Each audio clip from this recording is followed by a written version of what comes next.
महाशिवरात्रि पर गट्टू चिंकी का उपवास। रात का समय था।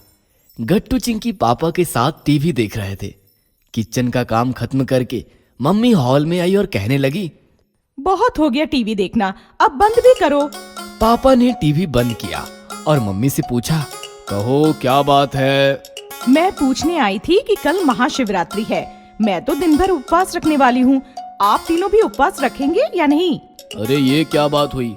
तुम्हारे साथ साथ हम तीनों भी शिव शंकर भगवान के परम भक्त हैं।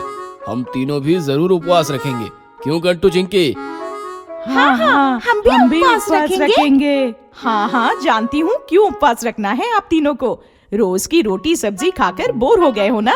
उपवास का बहाना बनाकर साबूदाने की खिचड़ी और बाकी व्यंजनों पर हाथ साफ करने का इरादा है आपका। नहीं, ऐसी तो कोई बात नहीं। ठीक है, मैं साबूदाना भिगो देती हूँ।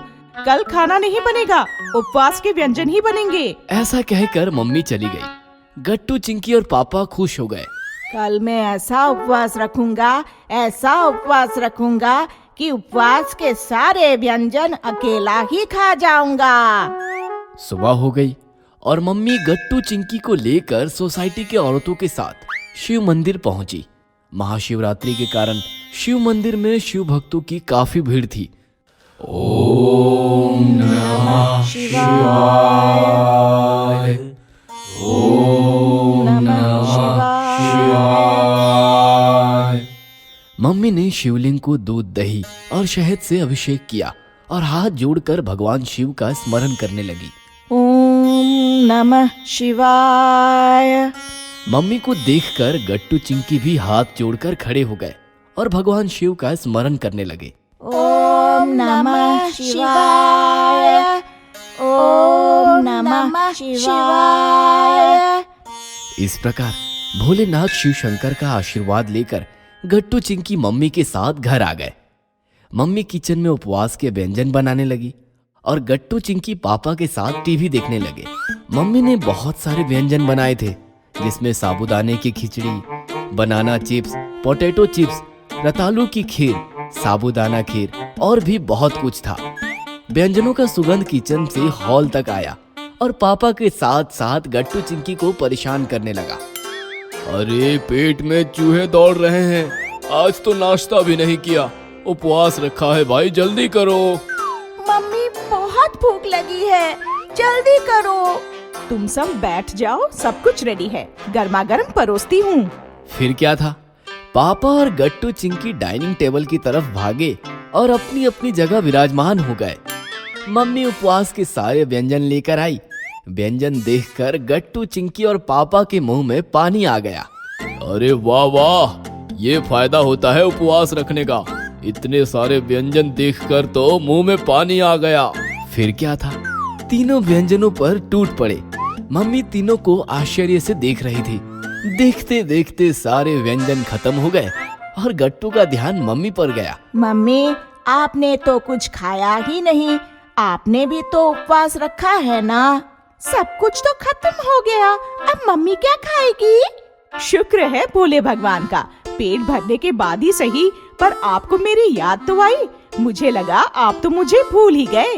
बताओ ना मम्मी, आप क्या खाओगी? मेरा उपवास आपकी तरह नहीं है, मैं बस 2 केले और 1 गिलास दूध लूंगी।